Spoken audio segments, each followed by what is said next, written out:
Que a vossa palavra, Senhor, me faça profeta do amor. Dai-me a sagrada unção e a ousadia do coração para anunciar o Evangelho de Deus, palavra da salvação.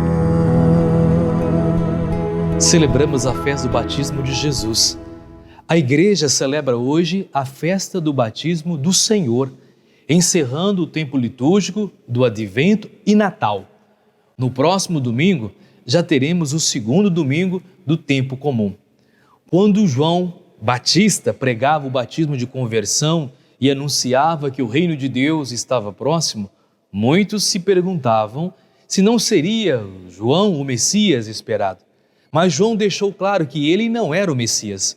Ele batizava apenas com água em sinal do perdão dos pecados. Depois dele viria alguém com mais poder do que ele, isto é, Jesus de Nazaré. Esse sim purificará o povo de todos os pecados, porque batizará no Espírito Santo e no fogo. No livro do profeta Isaías, na primeira leitura, anuncia um misterioso servo, escolhido por Deus, enviado à humanidade para instaurar um mundo de justiça e de paz sem fim. O escritor afirma que a missão do servo é resposta a um chamado do Senhor para restaurar a paz por meio da justiça. Não é possível estabelecer a paz se não há justiça social. Nesse sentido, o servo convida todo o povo eleito a exercer a justiça a fim de ser luz para todas as nações da terra. Sua ação é abrir os olhos aos cegos, libertar os cativos e os que habitam nas trevas. O Senhor envia seu servo para construir nova ordem social, a fim de superar todas as formas de trevas, alienação, sofrimento e desesperança que impedem o povo de caminhar em direção da liberdade e da paz.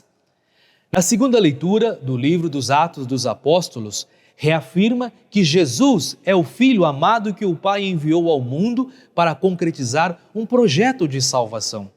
Vimos aqui Pedro, inspirado pelo Espírito Santo, em sua pregação, esclarece à comunidade reunida que a salvação oferecida por Deus é concedida a todos os que abraçam a fé em Jesus Cristo. O Senhor Deus não exclui ninguém de seu projeto de salvação. O escritor sagrado apresenta uma parte essencial do anúncio querigmático da igreja primitiva, que é aberta à ação do Espírito Santo, acolhe a todas as pessoas. A acolhida da Boa Nova de Jesus Cristo é a única condição para ser discípulo, seguidor de Jesus Cristo. No Evangelho de Lucas, apresenta a concretização da promessa profética vinculada pela primeira leitura. Jesus é o Filho, o servo, enviado pelo Pai, sobre quem repousa o Espírito e cuja missão é realizar a libertação dos homens e mulheres desta terra. Obedecendo ao Pai, ele tornou-se pessoa, identificou-se com as fragilidades das pessoas, caminhou ao lado deles a fim de os promover e de os levar à reconciliação com Deus, à vida e em plenitude. Assim que Jesus foi batizado no Rio Jordão, os céus se abriram e desceu sobre ele o Espírito Santo como uma pomba, enquanto do alto ressoou uma voz que dizia: "Este é meu Filho amado, em quem coloquei a minha complacência, a quem coloquei meu bem-querer." Como já dizia o Papa Francisco, celebrar a festa do batismo de Jesus é a oportunidade de redescobrirmos o nosso batismo. Como Jesus é o Filho amado do Pai, também nós, renascidos da água e do Espírito Santo, sabemos ser filhos amados, objetos da complacência, do bem-querer de Deus, irmãos de tantos outros irmãos, investido de uma grande missão para testemunhar e anunciar a todos os homens e mulheres deste mundo o amor sem limites do Pai. A celebração do batismo do Senhor marca o início da missão pública de Jesus. A narrativa de Lucas faz questão de destacar a presença da multidão nesse evento tão importante. Com o novo batismo inaugurado por Jesus, todo batizado recebe a graça do Espírito Santo. Pelo sacramento do batismo, tornamo-nos discípulos missionários. O Papa Francisco ainda nos recorda que todo batizado é enviado ao mundo.